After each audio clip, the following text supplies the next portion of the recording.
Olá, queridos, graça e paz, sejam todos bem-vindos à Igreja Batista de Bom Retiro. Nosso endereço é a Avenida Desembargador Hugo Simas, 1772, e você vai ser muito bem-vindo, amém? Hoje, queremos ministrar sobre perdão.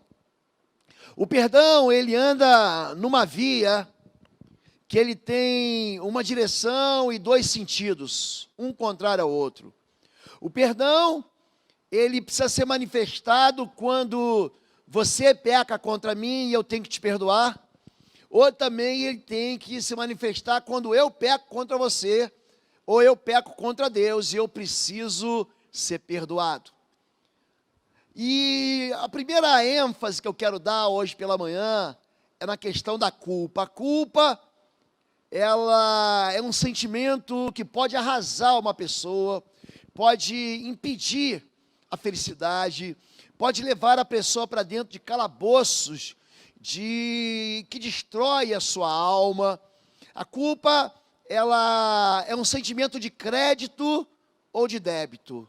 Quando nós falamos sobre crédito e débito, é interessante que a parábola do credor incompassivo, de Mateus 18, ele fala exatamente sobre isso, sobre gente que tem dívida com Deus, e a parábola, o que é? É uma história em que Jesus atribui, na natureza, no mundo natural que a gente vive, esse mundo marcado pelo tempo, ele atribui questões que são celestiais, interpretadas por questões pessoais. É muito interessante que a parábola de Mateus 18, do credor incompassivo, mostra um homem que tem um débito enorme com Deus, mas esse mesmo homem tem o crédito a receber de um outro homem. E a gente vive assim, a gente vive achando que as pessoas devem alguma coisa para a gente diz, ele vai pagar caro, e não tem perdão. Ou nós sentimos de nós mesmos, aquilo que eu fiz não tem perdão e não há como eu me livrar. E o perdão, na verdade, é a solução de Deus para que os relacionamentos sejam restaurados, para que não sejam levados ao ódio, e ao ódio, ao desejo de vingança, e ao desejo de vingança, a dissolução dos relacionamentos. Eu quero usar hoje a história de um homem de Deus, que carregou a culpa por algum tempo, um homem segundo o coração de Deus. Ele é um rei, ele também é um adorador, é o rei Davi, e ele vai aqui tropeçar diante dos homens e diante de Deus, e a culpa vai esmagar os seus ossos, até que Deus vai enviar o perdão para ele. Vamos ler aqui então, essa história se passa no segundo livro de Samuel, a partir do capítulo 11, hoje nós vamos falar sobre a morte da culpa. 2 Samuel 11, de 1 a 27, é um texto longo, mas eu quero que você acompanhe para que você tenha a exata dimensão daquilo que aconteceu. Na primavera, época em que os reis saíam para a guerra, Davi enviou para a batalha Joabe com seus oficiais e todo o exército de Israel. Eles derrotaram os amonitas e cercaram Rabá. Eu quero que vocês prestem atenção nessa palavra. Eles derrotaram os amonitas e cercaram Rabá.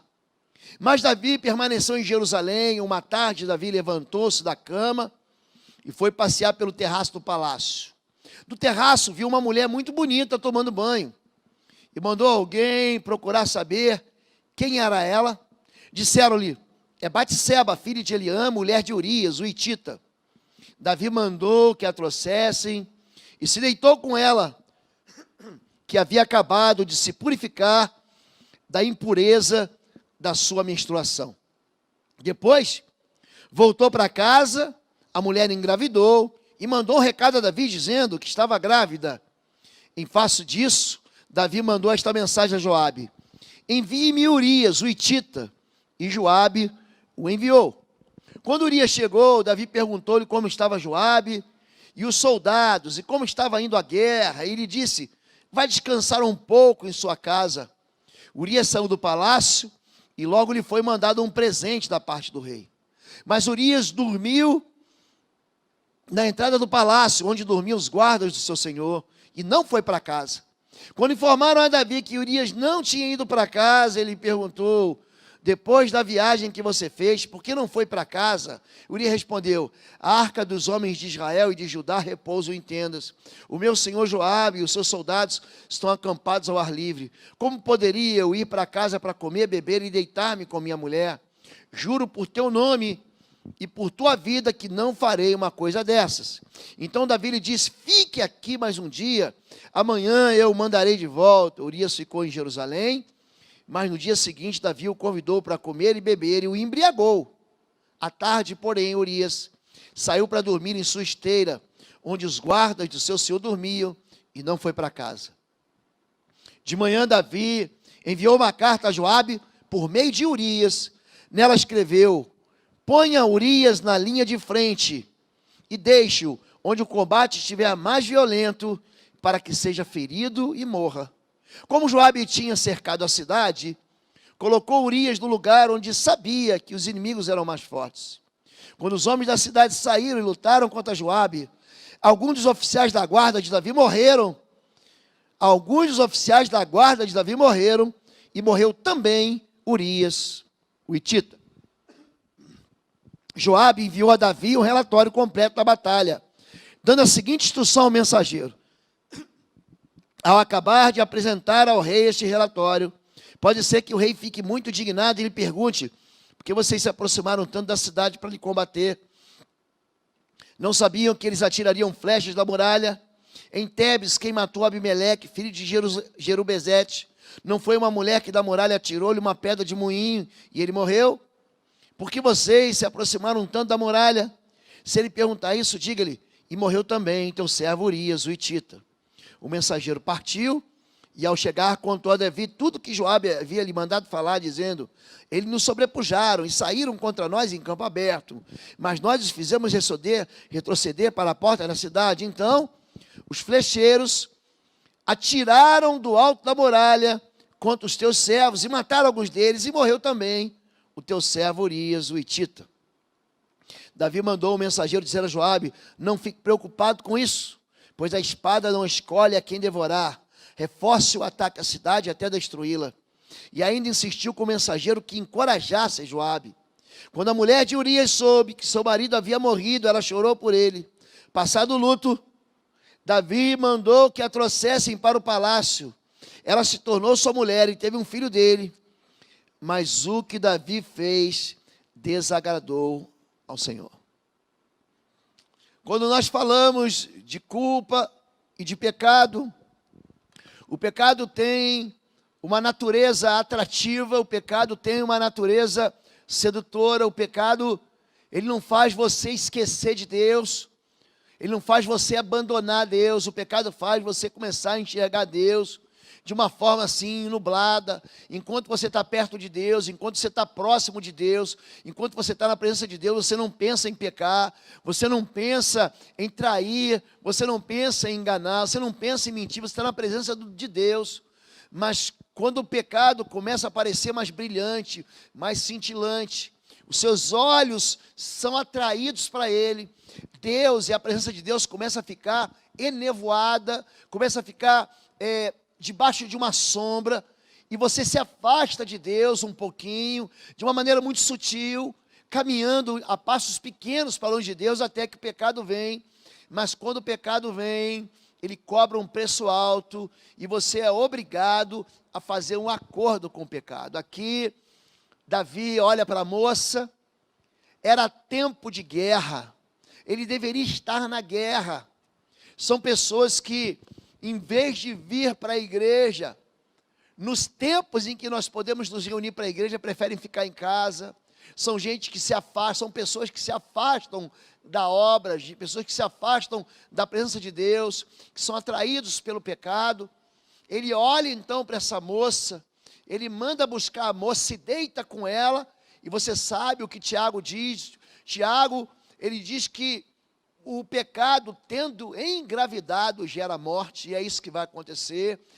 Davi vai atrair sobre a sua vida muita desgraça.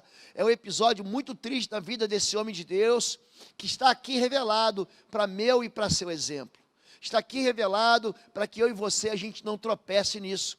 Para que a gente entenda que o pecado, ele produz uma consequência que nós não vamos escapar, que o ser humano não vai escapar. Quando nós falamos sobre o rei Davi, nós estamos expondo aqui uma tragédia, e a gente pode perceber como é que o coração do homem, ele pode tentar enganar as pessoas, mas ele jamais vai enganar Deus. Quando ele percebe, então, que o seu pecado vai ser descoberto, quando ele chama Urias, e Urias não quer se deitar com a mulher, porque esse era justamente o motivo dele ter chamado Urias. Vai lá, se deita com a sua mulher, e quando a mulher ficasse grávida e tivesse um filho, ele ia dizer: lembra aquele dia que o rei te chamou para você vir aqui prestar contas da guerra? Pois é, nesse dia você veio aqui em casa e eu engravidei. Mas esse homem leal, esse homem chamado Urias, ele não vai para casa, ele volta para a batalha e recebendo nas suas mãos a sua própria sentença de morte. Vamos falar um pouquinho sobre as exigências da culpa. Em 2 Samuel, capítulo 12, verso 9, verso a 11, Deus manda para esse culpado, Davi, que está escondendo a sua iniquidade, um profeta chamado Natã. Natã é um homem de Deus e vai levar uma palavra, através de uma parábola, para o coração do rei. E quando o rei ouve isso, ele diz: porque você desprezou a palavra do Senhor, fazendo o que ele reprova. Você matou Urias, o hitita, com a espada dos amonitas, e ficou com a mulher dele. Por isso, a espada nunca se afastará de sua família. Preste atenção nessa palavra, família. Pois você me desprezou e tomou a mulher de Urias, o hitita, para ser sua mulher. Assim diz o Senhor: de sua própria família trarei desgraça sobre você. Querido, aquilo que o homem planta, ele vai colher. Davi, ele peca, e a palavra de Deus pela boca do profeta é que a sua família vai ficar refém do seu pecado. Nós ignoramos, nós tratamos o pecado com alguns eufemismos, nós diminuímos a força do pecado, mas a Bíblia aqui não vai deixar barato, a Bíblia aqui vai mostrar que o salário do pecado é a morte, porque você matou Urias e tomou a mulher dele, isso desagradou o Senhor, e Deus diz: você matou Urias com a espada de Amon, por isso a espada de Amon jamais sairá da sua família. Pensa um rei que perdeu filhos. A vida de Davi aqui era uma vida de vitórias, é um homem que havia experimentado com Deus vitória sobre o leão, sobre o urso, sobre Golias. Davi matou os 10 milhares, Davi não havia tido nenhuma derrota na sua vida, até que o pecado entrou, e a partir do pecado, ele vai perder aqui 4 filhos, ele perde o filho dele com Batseba, essa mulher do duplo adultério, porque ele era casado, e ela também era casada, então o adultério aí é duplo.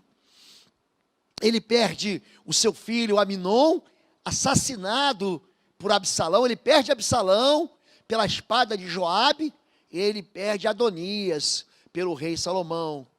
Essa derrota que ele vai experimentar, ela vem através dessa palavra, esse juízo de Deus por causa do pecado. O pecado tem como ferida inicial apenas o pecador, mas também depois a consequência é atingir, deixar a família como refém. Um refém, na verdade, é alguém que fica guardado, que fica sob custódia, para que um acordo seja cumprido. Quando você é tomado como refém, o refém é objeto de uma troca, de um acordo. Olha, se você cumpriu o acordo, eu solto o refém. Se você não cumpriu o acordo, eu mato o refém. E aqui a família de Davi ficou refém da morte por causa do pecado desse homem. Então, cuidado com aquilo que você acha que não é pecado. Primeira coisa, primeira exigência do pecado é que o pecado legitima pecados secretos. A primeira exigência da culpa, é que ele legitima pecados secretos. Então, Davi mandou dizer a Joabe: envia-me Urias o Heteu. E Joabe enviou Urias a Davi. Vindo, pois, Urias a ele, perguntou Davi como passava Joabe, e como estava o povo, e como ia a guerra. Depois disso, Davi, Urias, desce a tua casa, lava os teus pés. E saindo Urias da casa real, lhe foi dado um presente da mesa do rei. Preste atenção nisso. O pecador, quando ele quer esconder o pecado, ele é um bajulador. Ele quer bajular a esposa, ela quer bajular o marido, ele quer bajular filhos, ele quer bajular o pastor, ele quer bajular a igreja. Cuidado com a bajulação. A Bíblia diz em Provérbios capítulo 29, aquele que bajula, aquele que lisonjeia, arma um laço ao coração. É uma tentativa de tentar te enganar, de tentar fazer os seus olhos se desviarem do pecado dele, para que você enxergue o pecado dos outros. Os políticos fazem isso com maestria. As pessoas culpadas, elas têm no seu coração um desejo de legitimar o seu pecado, como? Atraindo as outras pessoas, para que as outras pessoas fiquem sempre ao lado dele. Quando Davi peca aqui, quando Batseba, imagina Batseba aparecesse grávida na frente de todo mundo em Israel, com aquele barrigão de 6, 7, 8 meses. As pessoas iam perguntar: Urias está na guerra. Quem foi que engravidou essa mulher?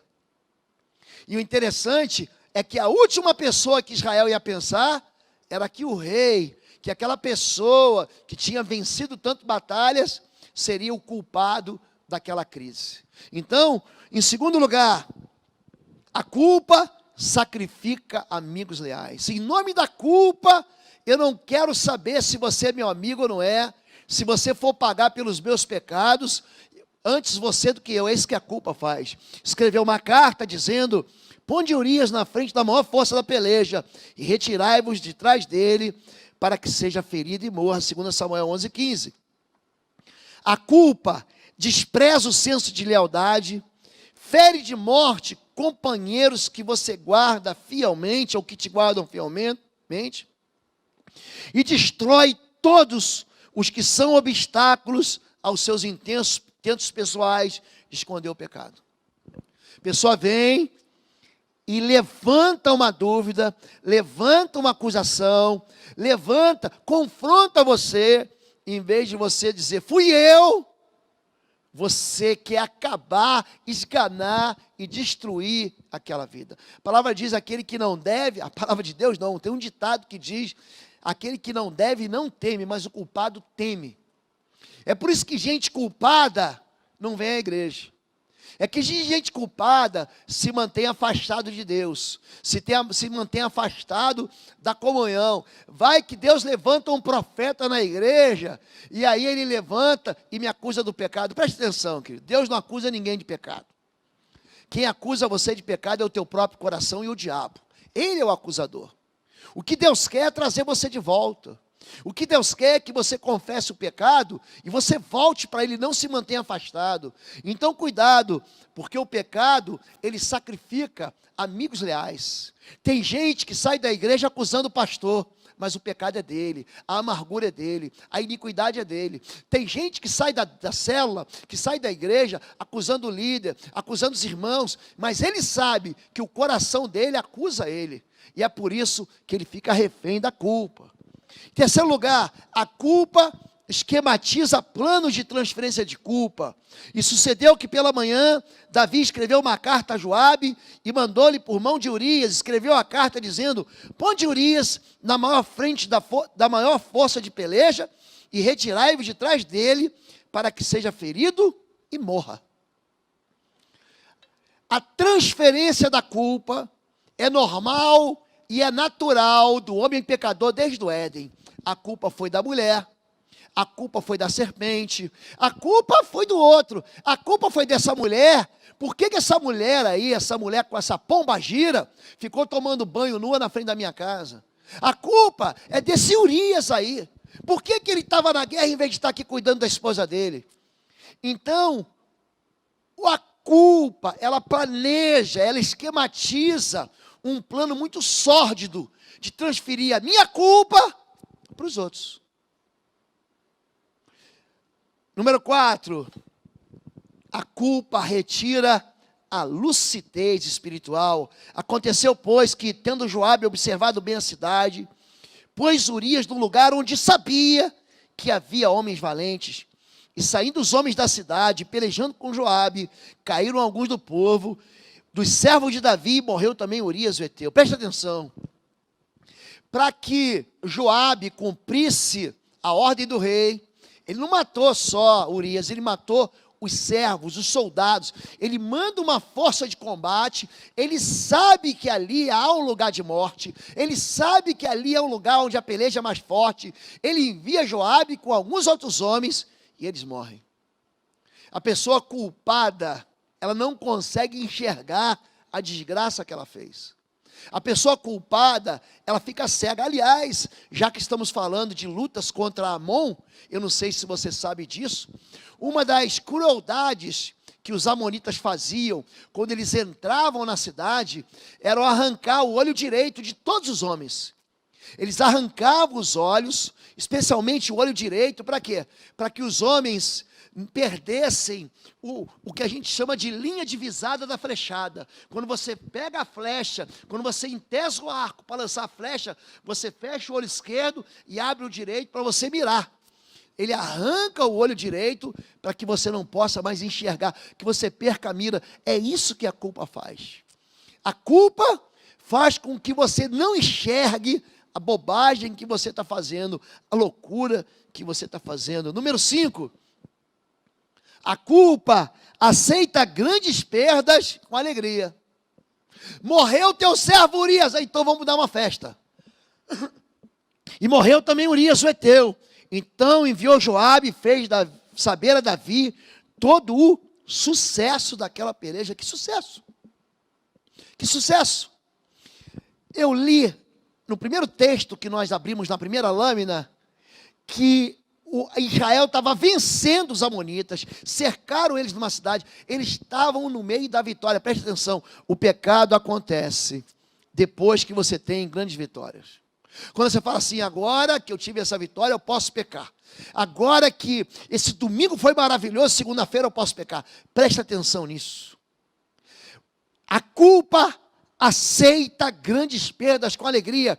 Ele manda uma notícia para o rei Davi, é uma notícia de derrota, é uma notícia em que a cidade está cercada, que eles têm tudo para vencer, mas eles perdem e morre quem? Morre Urias. Ele fala o seguinte, faça saber do sucesso. Essa palavra sucesso está trazendo uma mentira para o povo, para o rei Davi, e Davi está aceitando isso com grande alegria.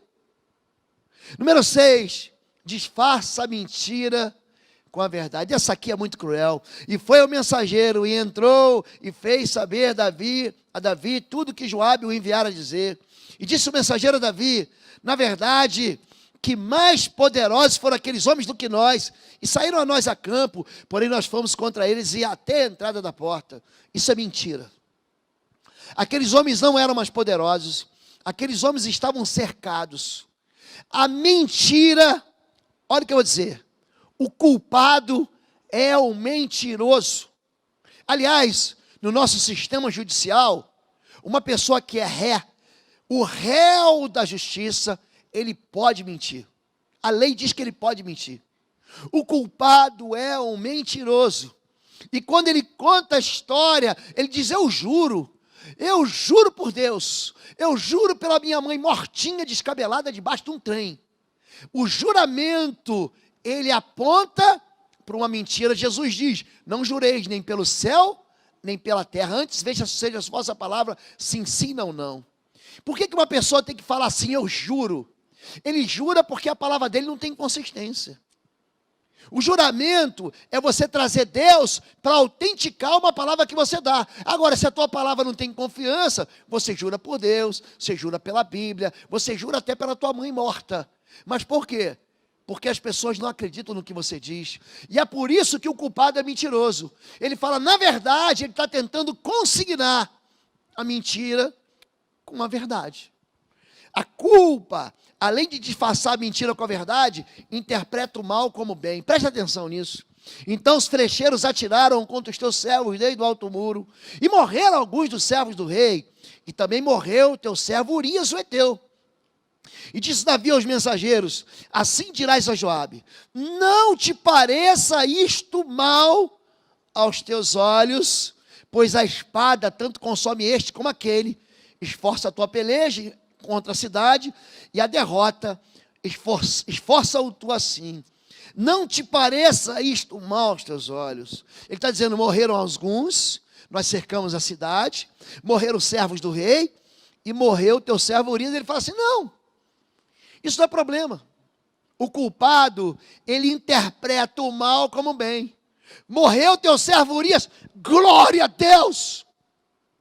Deus fez justiça, Deus me ama. Gente, a palavra de Deus diz que o que Davi fez foi mal aos olhos dele. Se Deus, ele trouxe juízo para Davi, homem segundo o seu coração, você acha que Deus não vai trazer juízo para mim e para você, querido? Hein?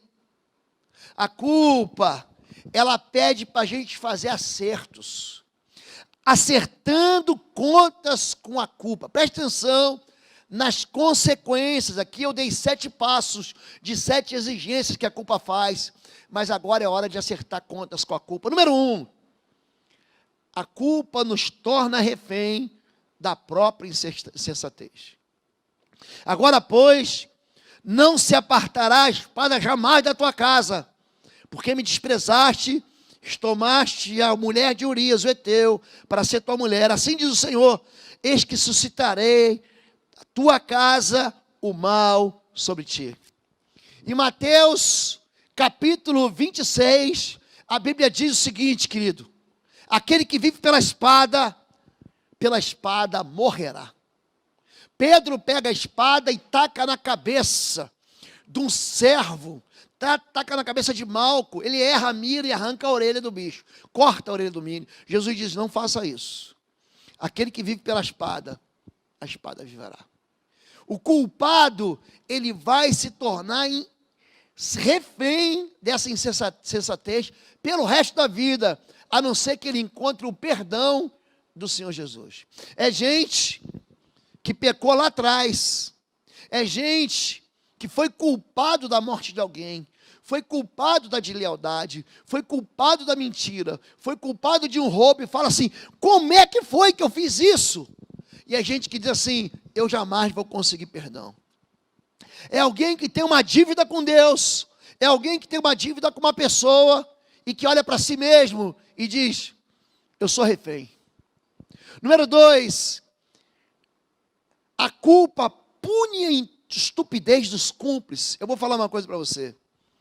O apóstolo Paulo escreve para Timóteo dizendo o seguinte: não sejais cúmplices do pecado alheio. Ele falando que você não deve colocar a mão, não deve ordenar um pastor ou ministro sem você saber quem ele é, porque você se torna cúmplice do pecado alheio. Aqui Joabe se tornou cúmplice. Caia sobre a cabeça de Joabe, sobre toda a casa de seu pai. E nunca na casa de Joabe falte quem tenha fluxo, ou quem seja leproso, ou quem se atenha ao bordão, ou quem caia a espada, ou quem necessite pão, 2 Samuel 3:29. Preste atenção nisso. Joabe é cúmplice de Davi. Ele pode falar: não, eu fiz aquilo que papai mandou, eu fiz aquilo que o pastor mandou, eu fiz aquilo que o chefe mandou, eu fiz aquilo que me mandaram. Preste atenção, você vai responder por aquilo que você fez. Você sabe que é errado e rouba. Você sabe que é errado e entra no esquema de fraude. Você sabe que é errado e você esconde o pecado. Presta atenção. Deus, ele está vendo. E ele vai punir a estupidez daqueles que são cúmplices. Número 3, essa aqui é terrível. Promove o reino das trevas. Então o furor de Davi se acendeu em grande maneira contra aquele homem e disse a Natã: vive o Senhor, que digno de morte é o homem que fez isso. E pela cordeira tornará a dar o quadruplicado, porque fez tal coisa. E por que não se compadeceu? Então Natã disse a Davi: tu és este homem. Eu vou ensinar algo para você. O culpado, ele não tem compaixão. O texto diz assim, ó, porque não se compadeceu. O culpado, ele tem um martelo de juiz que ele sentencia a ele mesmo. Você pode estar casado com um homem culpado. Você pode estar casado com uma mulher culpada. Você pode ter um pai culpado. Um pai culpado não tem misericórdia. Um homem, uma mulher culpada não tem compaixão. Ele quer condenar. Aqui Davi diz, esse homem deve morrer. E ele vai pagar 4 vezes mais. Sabe por quê? Porque a culpa acusa ele mesmo. A culpa sentencia ele mesmo. A culpa todo dia ele acorda e fala, você é culpado, você é culpado, você é culpado, você é culpado. E ele tanto de ouvir a voz do coração dele que acusa ele sentencia todos que andam como ele. Quando Jesus está escrevendo no chão e traz uma mulher pega no adultério no ato, aqueles homens culpados, eles querem tacar pedra nela. E eles dizem, a lei, olha como é que o culpado é um juiz sem misericórdia. A lei manda apedrejar. E tu, o que tu dizes? Jesus diz, então apedreja. Mas tem um detalhe, só apedreja quem não tem culpa.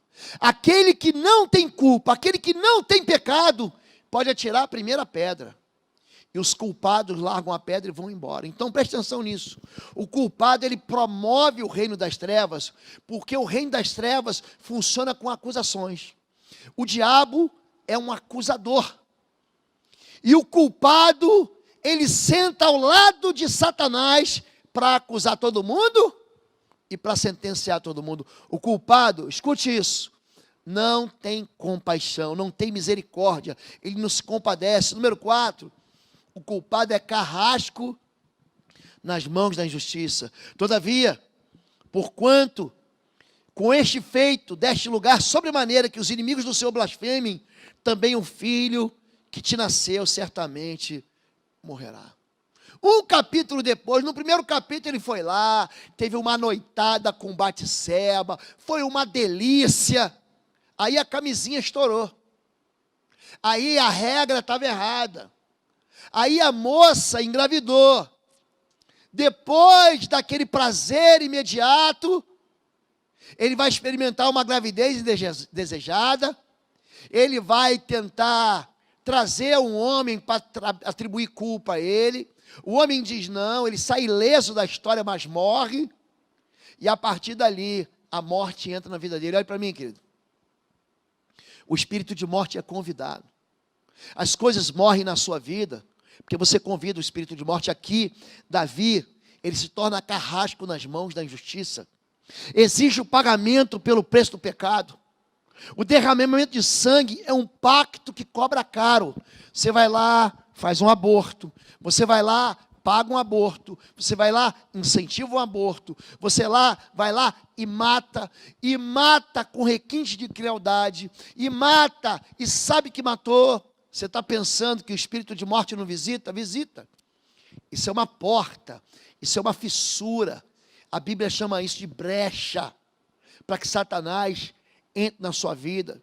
Efésios capítulo 4, a Bíblia diz, não dê lugar ao diabo. Aqui, Davi, o homem segundo o coração de Deus, um homem que o Espírito estava sobre ele, o homem, a Bíblia diz que o Espírito de Deus o possuiu. Se você ler 1 Samuel capítulo 16, quando o profeta lança o óleo sobre a cabeça dele, ele é possuído pelo Espírito de Deus. Aqui Davi se afasta tanto do Senhor, que ele vai comprometer a sua história, vai expor sua família à vergonha, e ele se torna motivo de blasfêmia para os inimigos de Deus. Olha lá o crente, é o crentão na igreja, aquele mente, aquele rouba, aquele trai a esposa, você se torna vergonha.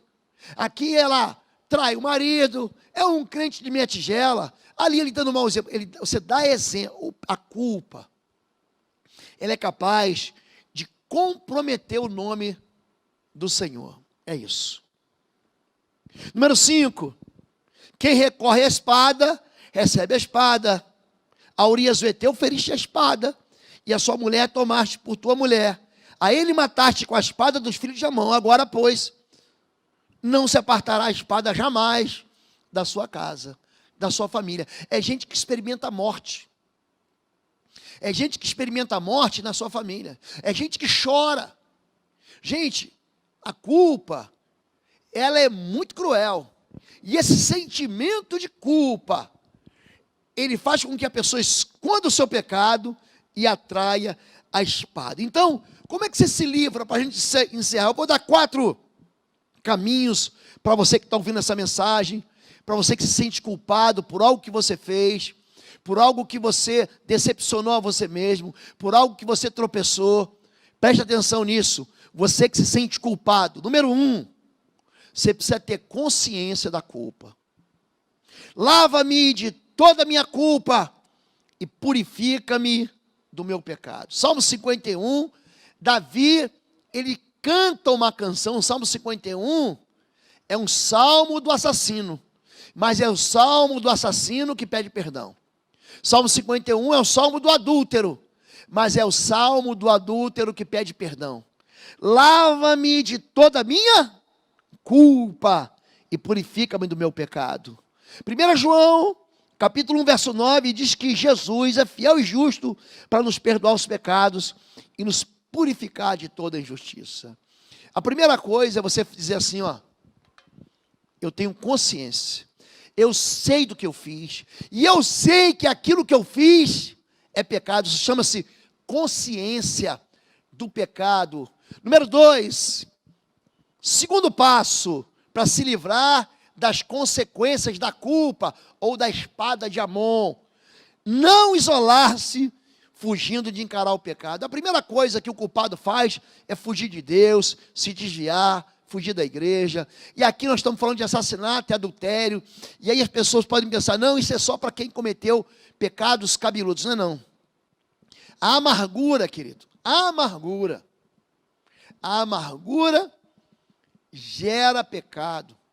Quando você fica entristecido, quando você não quer perdoar alguém, isso faz você se afastar. O pecado cabeludo é aquele que todo mundo sabe, mas os pecados secretos são aqueles que ninguém sabe. Então não se isole por causa do seu vício. Não se isole por causa daquilo que você esconde. Então eu disse, quem dera eu tivesse asas como a pomba, voaria até encontrar repouso. Sim, eu fugiria para bem longe. No deserto eu teria meu abrigo. Eu me apressaria em achar refúgio longe do vendaval e da tempestade. Salmo 55 está dizendo, o Salmo 55 ele diz que o culpado quer se tornar uma ave que voa para longe, bem longe daquele vendaval. Quando você é pego no seu pecado, ou quando você tem a consciência do seu pecado, a primeira coisa que você quer fazer, você quer fugir dele. Quando Caim mata Abel, ele fala, eu fugirei da tua presença. Quando Moisés, ele mata o soldado egípcio, ele foge para Midian. Quando Jacó, ele rouba a bênção do irmão, ele foge para Padã Arã. A fuga faz a gente se distanciar. Então escute, você que está culpado, não se isole. Volte para Deus, volte para a comunhão da igreja. Então, prendendo, Lucas 22, 54, levaram e puseram em casa do sumo sacerdote. Pedro seguia de longe. Pedro culpado, porque havia negado Jesus 1, 2, 3 vezes, seguia Jesus de longe. E quando você segue Jesus de longe, você está evidenciando um coração culpado. Número 3, não transfira a culpa culpando outros piores. A gente já citou aqui, Gênesis capítulo 3, quando o próprio Adão culpa Deus. Foi a mulher que tu me deste. Também, Deus, com a mulher que você fez para mim, com o marido que você fez, com o filho eu tive que... Com essa irritação, a culpa é dele, que ele me irrita, pastor. A culpa é dele, que ele não faz o que tem que fazer. A culpa é dela, que é fria, é uma mulher que não é romântica. A culpa é dela. Não transfira a culpa. Não coloque a culpa nos outros, não coloque a culpa em quem está perto, não coloque a culpa no governo, não coloque a culpa no diabo. Quando você transfere culpa, você continua com a culpa.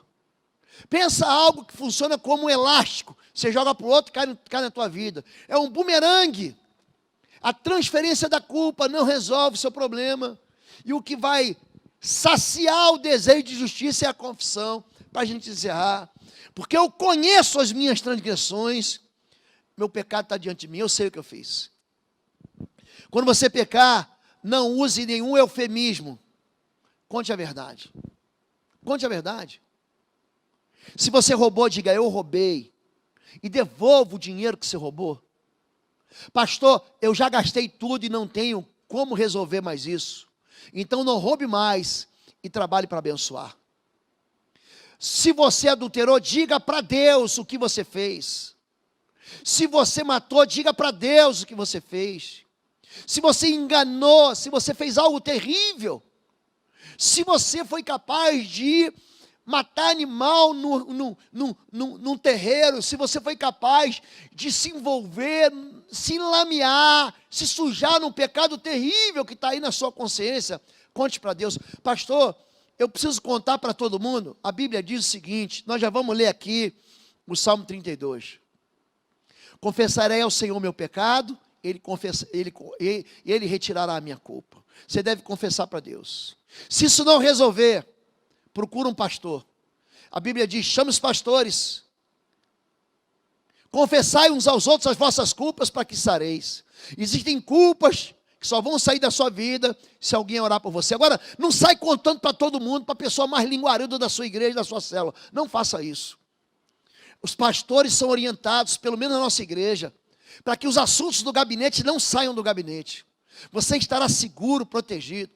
Agora tem gente que fala assim, eu preciso ir lá e contar para ela, eu preciso ir lá e contar para ele, eu preciso dizer assim, ó, eu preciso da delegacia para dizer o seguinte, fui eu que fiz, eu matei, eu roubei. Querido, é um assunto seu com Deus. Agora, se você confessar para Deus, preste atenção, Deus vai te perdoar. Nós não vemos aqui Jesus fazendo exigências de confissão pública. Eu não vejo isso. Eu posso estar errado, mas eu não vejo isso. Quando Pedro peca e nega Jesus, e Jesus reencontra com ele na praia, ele não fala assim, vem cá Pedro, conta para todo mundo que você foi covarde. Conta para todo mundo que você fez isso assim, assim, assado, e você ficou com medo de uma garotinha que te acusou. Jesus restaura o amor dele. Pedro, você me ama? Jesus restaura o ministério dele. Cuida dos meus cordeirinhos. Pedro, cuida dos meus... O perdão, ele não vem para trazer culpa, ele vem para tirar a culpa. Pedro estava culpado, ele fugiu, ele voltou para as redes. E Jesus mandou ele vir de volta. Vai lá, fala para os discípulos e para Pedro, que eu vou para Jerusalém para eles se encontrarem comigo lá. Então preste atenção nisso. Preste atenção nisso. A confissão do pecado. Abra a tua boca. Se confessarmos os nossos pecados, Ele é fiel e justo para nos perdoar os pecados e nos purificar de toda a justiça. 1 João, capítulo 1, verso 9. Confessar é superar a dor de andar errado com Deus. Vai para o teu quarto, fecha a tua porta, vai para o teu carro e diz para Deus, e conta para Deus o que você fez, homologa a tua culpa, chancela a tua culpa, e você vai ser perdoado. Salmo 32, de 3 a 5. Quando eu guardei silêncio, ou seja, eu botei uma mordaça na minha boca, envelheceram os meus ossos pelo bramido em todo o dia. Porque de dia e de noite tua mão pesava sobre mim, o meu humor se tornou em sequidão de estio. Olha só, gente, o culpado é o mal-humorado. Confessei-te o meu pecado e a minha maldade não encobri. Dizia eu, confessarei ao Senhor as minhas transgressões e tu perdoaste a maldade do meu pecado. Hoje é dia de perdão. A culpa que você carrega foi levada por Jesus na cruz. Então, a gente precisa encerrar esse culto hoje falando que você deve aceitar a misericórdia e a justiça. Ainda no Salmo 51, contra ti, só contra ti pequei e fiz o que tu reprovas, de modo que a tua justiça e tua sentença é a tua sentença e tem razão em condenar-me. Ele está dizendo o seguinte, o senhor tem razão. A tua justiça sobre mim é uma sentença razoável. O que ele está dizendo aqui é que Deus é um Deus de justiça. Deus não é um Deus assim bonachão que não viu o que você fez. Ele viu o que você fez. Só que em vez de lançar sobre você O pecado que você fez, ele lança sobre o seu filho Jesus. Jesus recebe o castigo que eu e você merecíamos. É por isso que Isaías 53 diz: o castigo que nos traz a paz estava sobre ele. Jesus na cruz recebe a sentença que eu e você deveríamos receber. Então, preste atenção. Se Deus te perdoa, quem é você para se condenar? Às vezes é tão fácil a gente perdoar os outros que nos feriram, que nos roubaram, que nos destruíram, que nos massacraram, que nos atropelaram, que tentaram nos matar. É fácil. O difícil é a gente se perdoar. E quando você não se perdoa, há um orgulho no seu coração. Porque você está dizendo para Deus que Ele é capaz de perdoar gente como Pedro, gente como Davi, assassino e adúltero. Deus é capaz de perdoar todo mundo, menos você. E aí, querido, você não recebe a misericórdia. Porque o nosso Deus é um Deus de misericórdia. É por isso que Jesus morre na cruz por nós. Se dissermos que temos comunhão com Ele e andamos em trevas, mentimos e não praticamos a verdade. Mas se andarmos na luz como Ele na luz está, temos comunhão com os outros. E o sangue de Jesus Cristo, seu Filho, nos purifica de todo pecado. Querido, todo pecado pode ser perdoado. Há um pecado que não tem perdão, que é a blasfêmia contra o Espírito Santo. E se você está assistindo essa mensagem hoje, e Deus está falando com você, eu garanto para você que você não blasfemou contra o Espírito Santo. O pecado contra o Espírito Santo é a rejeição da verdade de que Jesus é o Cristo e veio te salvar. Faça uma aliança com Jesus hoje. Peça perdão hoje para Deus. Confesse seus pecados a Deus. Se você precisar de um pastor, procure alguém de Deus. Não vai sair por aí expondo a sua vida, porque Deus não exige isso. Expõe a sua vida para Deus. Se você precisar de ajuda, querido, para confessar pecado, escolha alguém. Agora, se você quiser confessar, pastor, eu devo confessar para o meu marido, eu devo confessar para minha esposa, querido, você conhece seu marido e sua esposa. É você que vai fazer isso. Agora, abandone o pecado. Daqui a pouco, às 19 horas, nós vamos continuar essa mensagem, falando agora do perdão daqueles que nos agrediram. Nós falamos sobre gente que nós agredimos agora, e à noite, sobre pessoas que nos agrediram. Eu quero convidar você para isso, mas antes quero orar por você.